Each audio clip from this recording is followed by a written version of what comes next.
Assalamualaikum warahmatullahi wabarakatuh. Perkenalkan, nama saya Muhammad Rifki Finanda. Saya dari kelas EQ 2C dan saya dari kelompok 6 Etika Akademik. Di sini saya akan membahas etika menulis ilmiah, yaitu pengertian prinsip, pelanggaran, dan konsekuensi. Etika menulis ilmiah sangatlah penting di dalam dunia etika dan riset.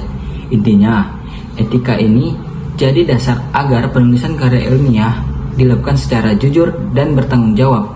Jika peneliti paham dengan apa yang kita buat, maka peneliti akan lebih percaya dan lebih menghargai dengan karya yang kita buat, mau itu peneliti ataupun orang lain. Jadi di dalam presentasi ini kami akan membahas apa sih itu etika menulis ilmiah, dan apa prinsip-prinsip yang harus diterapkan, dan apa jenis-jenis pelanggaran yang sering terjadi, dan konsekuensi apa yang terjadi jika etika itu dilanggar. Apa itu etika menulis ilmiah? Etika menulis ilmiah adalah aturan supaya kita jujur dan bertanggung jawab dalam membuat karya tulis ilmiah. Kenapa penting?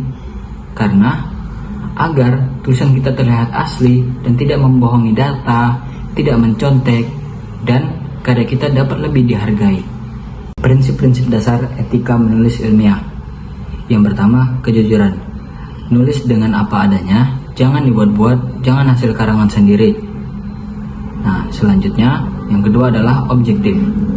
Karya tulis ilmiah harus berdasarkan fakta dan bersifat netral. Yang ketiga adalah tanggung jawab. Sang penulis harus bertanggung jawab dengan apa yang dia tulis, dengan penuh kejujuran dan tidak ada memanipulasi data. Sekian dari presentasi saya akan lanjutkan dengan rekan saya. Terima kasih. Ini saya akan melanjutkan presentasi dari pemateri tadi, menghindari plagiarisme, jenis-jenis plagiarisme dan cara mencegahnya. Jenis-jenis plagiarisme itu ada 3, yaitu plagiarisme langsung, tidak langsung, dan mandiri. Contohnya, plagiarisme langsung itu menyalin kata-kata tanpa pengakuan, seperti kita tidak jujur dalam belajar. Plagiarisme tidak langsung itu parafrase tanpa referensi. Plagiarisme diri itu menggunakan kembali karya sendiri tanpa izin. Contohnya kita plagiat punya orang. Cara mencegah plagiarisme: selalu memberikan citasi dan referensi yang tepat. Gunakan parafrase dengan cermat sambil menyebutkan sumber asli. Memanfaatkan perangkat pendeteksi plagiarisme untuk verifikasi. Fabrikasi dan falsifikasi data. Definisi, contoh, dan dampaknya pada penelitian.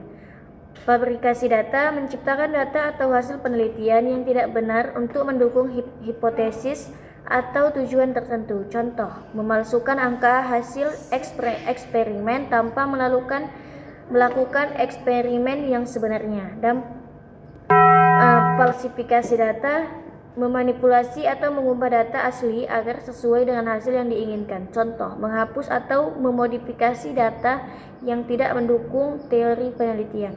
Dampak keduanya dapat merusak kredibilitas peneliti, menyesatkan komunitas ilmiah, dan memperlambat kemajuan ilmu pengetahuan. Pelanggaran hak cipta: memahami hak cipta dan cara mengutip dengan benar. Hak cipta melindungi karya asli dari penggunaan tanpa izin, termasuk teks, gambar, dan data dalam penelitian. Cara mengutip benar: menggunakan gaya sitasi yang sesuai atau bisa disebut dengan APA, MLA, Chicago, untuk mengakui pemilik karya asli dan menghindari pelanggaran. Etika penggunaan: meminta izin jika menggunakan karya yang dilindungi hak cipta serta mencantumkan sumber daya dengan jelas. Sekian, terima kasih dari saya lanjutkan kepada pemateri selanjutnya. Assalamualaikum warahmatullahi wabarakatuh. Perkenalkan, nama saya Siti Adinda. Saya dari kelas EQ 2C. Di sini saya akan menyampaikan sedikit materi dari kelompok kami, yaitu kelompok 6 Etika Akademik, yang berjudul Etika Menulis Ilmiah. Nah, dari rekan saya sebelumnya sudah memaparkan sedikit banyaknya. Di sini saya akan melanjutkan sedikit materi dari kelompok kami. Konflik kepentingan yang pertama yaitu mengidentifikasi dan mengelola konflik kepentingan dalam penelitian. Yang kedua yaitu identifikasi konflik kepentingan, yaitu situasi di mana peneliti memiliki kepentingan pribadi, finansial, atau profesional yang dapat mempengaruhi objektivitas penelitian. Contoh konflik yaitu menerima dana riset dari perusahaan yang produk atau hasilnya berpotensi menguntungkan secara langsung. Pengelolaan konflik meningkatkan potensi konflik kepada lembaga, menjaga transparansi, dan memisahkan peran pengelolaan dana dan pelaksanaan riset. Penulis tamu atau ghostwriting dan isu-isu etis terkait publikasi. Apa sih itu penulis tamu? Yaitu praktik di mana seseorang menulis karya ilmiah atas nama orang lain yang kemudian diklaim sebagai penulis asli. Biasanya melibatkan ghostwriter yang tidak disebutkan namanya. Isu etis yaitu merusak transparansi penulisan, menimbulkan keraguan tentang integritas penelitian, dan berpotensi melanggar prinsip kejujuran. Bisakah kredibilitas serta nilai akademik penulis asli dipertahankan? Tidak, jika ghostwriting yang tidak diungkapkan. Nah, selanjutnya akan disambung oleh rekan saya. Itu konsekuensi terhadap pelanggaran etika menulis ilmiah. Ada 3. Yang pertama, sanksi akademik, yaitu berupa pencabutan gelar, diskualifikasi penelitian, dan larangan publikasi di jurnal ilmiah. Yang kedua, sanksi profesional, kerugian reputasi,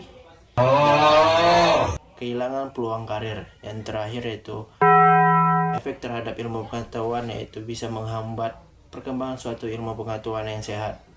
Jadi kesimpulannya adalah integritas sebagai kunci yang mengedepankan kejujuran dan transparansi terhadap sebuah ilmu pengetahuan.